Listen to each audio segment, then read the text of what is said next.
درنو دوستانو په حیات آباد پیس 7 کې یو ډاکټري جنۍ چې د پی ایچ ډي سکالر وه د پی ایچ ډي سټوډنټ وه هغې خپل ځان وژلی دی. آیا دې رښتیا خپل ځان وژلی که دا بل چا قتل کړی ده؟ د دې خبر نور تفصیل هم تاسو ته په دې ویډیو کې درکوم. موږ سره تر اخره پاتې شئ. قدرمنو دغه جنۍ چې په فیس 7 کې اوسېدله د دوی دغلته خپل کور ویل کېږي چې خپل ځان یې په ګولۍ باندې یعنې په ډزو باندې وژلی دی او ویل کېږي چې دا د پېښور یونیورسټۍ د امفل نه فارغه شوې وه او اوس یې د پی ایچ ډي ډګري کوله یعنې د ډاکټریټ ډګري کوله او دا هم مور ویلي دي چې 6 میاشتې مخکې دا د بره د کوټې د چت نه راغورځېدلې وه. د هغې نه پس بیا د دې په مزغو کې فرق راغلی او هر وخت به ډېره په تشویشناک حالت کې وه. ویل کېږي چې کله دې خپل ځان ویشتلی دی نو مور پلار یې ډېر کوشش کړی دی چې دا حیات آباد میډیکل کمپلیکس ته ژوندی ورسوي خو دې په لاره کې ساه ورکړې وه.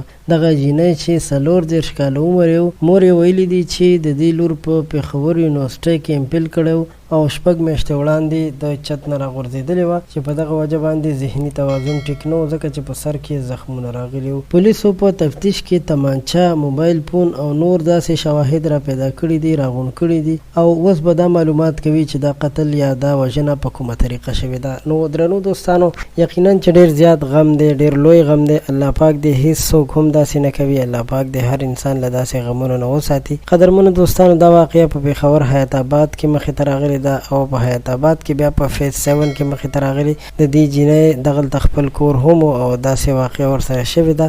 خپل ځان یې په تمانچه باندې ویشتلی دی او د خپل ژوند خاتمه یې کړې ده.